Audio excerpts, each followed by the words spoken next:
여러분, 무려 50년 동안 과학자들의 머리를 싸매게 했던 거대한 퍼즐이 하나 있었거든요. 근데 그게 드디어 풀렸습니다. 이건 그냥 발견 하나가 아니에요. 생물학 전체를 우리가 생명을 이해하는 방식을 완전히 뒤바꿔 놓은 사건이죠. 자, 지금부터 그 놀라운 이야기 속으로 한번 들어가 보시죠. 모든 건 바로 이 질문에서 시작됐어요. 어떻게 보면 좀 철학적으로 들릴 수도 있는데 한번 들어보세요. 어떻게 아주 단순한 그냥 선처럼 생긴 1차원 코드가 우리 몸속에 복잡한 3차원 기계를 만들어낼 수 있을까요? 정말 신기하지 않나요? 선이 어떻게 입체가 되냐는 거죠. 자, 그럼 그 거대한 질문에 대한 답을 찾아 떠나볼까요? 그 해답의 열쇠는 바로 단백질이라는 녀석이 쥐고 있습니다. 단백질, 들어는 봤는데 정확히 뭐냐고요? 쉽게 말해서 생명의 화학 공장을 돌리는 핵심 부품이라고 할 수 있어요. 우리 몸속에서 일어나는 거의 모든 일을 처리하는 아주 작지만 엄청나게 중요한 기계들, 바로 그게 단백질입니다. 얘네들이 하는 일을 보면 정말 입이 떡 벌어져요. 화학 반응 속도를 막 높여주고요. 세포들끼리 야, 이쪽으로 와! 하고 신호도 보내고요. 또 몸에 뭐가 들어왔나 감시하는 센서 역할도 하고 우리를 지키는 항체가 되어서 바이러스랑 싸우기도 하죠. 심지어 우리 몸을 만드는 벽돌 그 자체이기도 해요. 그러니까 단백질을 이해한다는 건 곧 생명 그 자체를 이해하는 것과 마찬가지인 거죠. 자, 그런데 바로 이 중요한 단백질 때문에 과학자들이 수십 년 동안 끙끙 앓았던 정말 거대한 숙제가 하나 있었습니다. 모든 단백질은요, 처음엔 그냥 아미노산이라는 구슬들을 꿰어놓은 긴 실 목걸이 같아요. 그냥 1차원적인 선이죠. 그런데 여기서 진짜 마법 같은 일이 벌어집니다. 이 길고 흐느적거리는 실이 정말 눈 깜짝할 사이에 스스로 착착착 접히더니 완벽하고 정교한 3차원 기계로 변신을 하는 거예요. 그러니까 문제는 이거예요. 이 아미노산 서열, 그러니까 그 실 목걸이에 어떤 구슬이 꿰어져 있는지 순서만 보고 얘가 최종적으로 어떤 3차원 모양으로 변신할지를 예측하는 것. 이게 바로 50년 동안이나 과학자들을 괴롭혔던 생화학계의 거대한 도전이었던 겁니다. 모두가 어떻게 예측할까를 고민할 때 여기에 데이비드 베이커라는 과학자가 나타납니다. 이 사람은 생각을 완전히 뒤집어 버려요. 왜 예측만 해야 하지?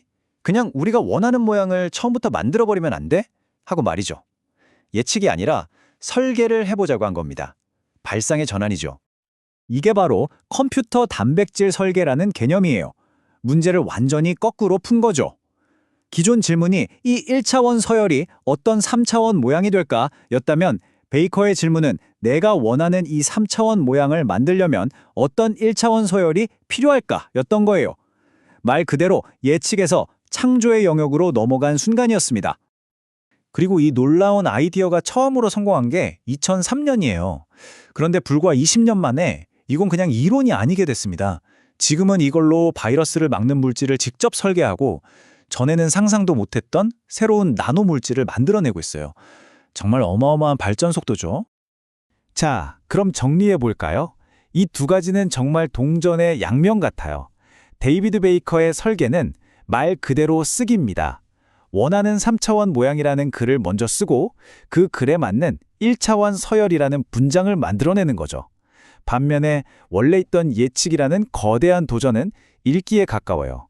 1차원 서열이라는 암호 문장을 보고 그게 무슨 뜻, 즉 어떤 3차원 모양인지를 해독하는 거니까요. 하나는 창작, 다른 하나는 해석인 셈이죠.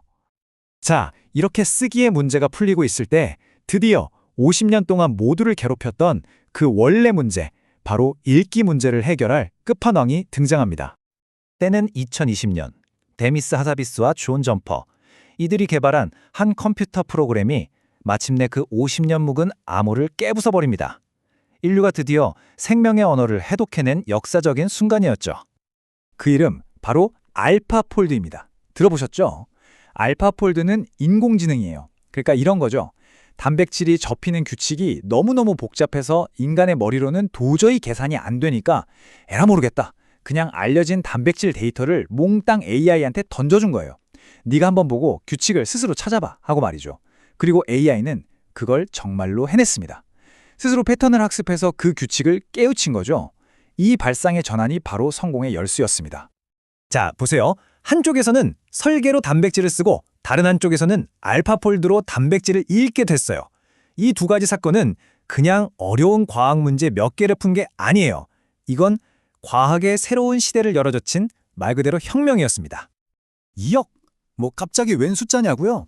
이게 바로 지금까지 지구상에서 발견된 단백질의 숫자입니다.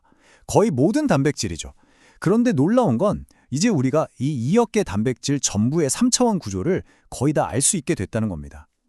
비유가 아니라 정말로 인류의 선에 생명의 전체 설계도가 둘러진 거나 마찬가지예요. 그럼 이 엄청난 설계도를 가지고 우린 뭘 할 수 있을까요? 상상해보세요. 새로운 바이러스가 나타났을 때 그걸 막을 수 있는 단백질 약을 순식간에 설계할 수 있습니다. 세상에 없던 기능에 새로운 물질을 만들어낼 수도 있고요. 우리 몸속에 아주 미세한 변화까지 감지해내는 초정밀 센서를 개발할 수도 있죠. 정말 가능성이 무한대로 열린 겁니다.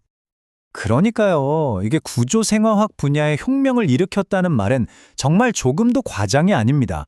이건 마치 글자를 모르던 인류가 갑자기 도서관의 모든 책을 읽을 수 있게 된 것과 같아요. 세상을 이해하는 차원 자체가 달라진 거죠.